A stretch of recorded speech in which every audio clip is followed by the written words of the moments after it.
Chapter 7. Then came together unto him the Pharisees and certain of the scribes which came from Jerusalem. And when they saw some of his disciples eat bread with defiled, that is to say, with unwashen hands, they found fault. For the Pharisees and all the Jews, except they wash their hands oft, eat not, holding the tradition of the elders. And when they come from the market, except they wash, they eat not. And many other things there be, which they have received to hold, as the washing of cups and pots, brazen vessels, and of tables. Then the Pharisees and scribes asked him, Why walk not thy disciples according to the tradition of the elders, but eat bread with unwashen hands? He answered and said unto them, Well hath Esaias prophesied of you hypocrites, as it is written, This people honoureth me with their lips, but their heart is far from me. Howbeit in vain do they worship me, teaching for doctrines the commandments of men. For laying aside the commandment of God, ye hold the tradition of men, as the washing of pots and cups, and many other such like things ye do. And he said unto them, Full well ye reject the commandment of God, that ye may keep your own tradition. For Moses said, Honour thy father and thy mother, and whoso curseth father or mother, let him die the death. But ye say, If a man shall say to his father or mother, It is Corban, that is to say, a gift, by whatsoever thou mightest be profited by me, he shall be free.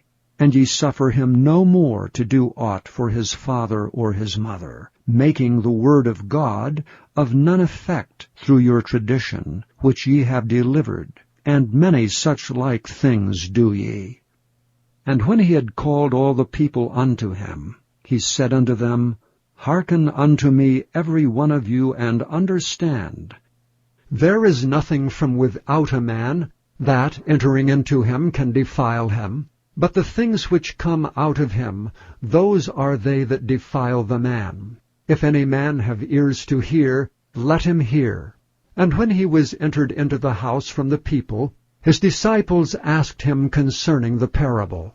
And he saith unto them, Are ye so without understanding also? Do ye not perceive that whatsoever thing from without entereth into the man, it cannot defile him? Because it entereth not into his heart, but into the belly, and goeth out into the draught, purging all meats. And he said, That which cometh out of the man, that defileth the man. For from within, out of the heart of men, proceed evil thoughts, adulteries, fornications, murders, thefts, covetousness, wickedness, deceit, lasciviousness, and evil eye, blasphemy, pride, foolishness. All these evil things come from within, and defile the man. And from thence he arose, and went into the borders of Tyre and Sidon, and entered into an house, and would have no man know it, but he could not be hid. For a certain woman whose young daughter had an unclean spirit heard of him, and came and fell at his feet. The woman was a Greek, a Syrophoenician by nation, and she besought him that he would cast forth the devil out of her daughter. But Jesus said unto her, Let the children first be filled, for it is not meet to take the children's bread, and to cast it unto the dogs. And she answered and said unto him, Yes, Lord, yet the dogs under the table eat of the children's crumbs. And he said unto her, For this saying, Go thy way, the devil is gone out of thy daughter. And when she was come to her house, she found the devil gone out, and her daughter laid upon the bed. And again, departing from the coasts of Tyre and Sidon, he came unto the sea of Galilee, through the midst of the coasts of Decapolis. And they bring unto him one that was deaf, and had an impediment in his speech, and they beseech him to put his hand upon him.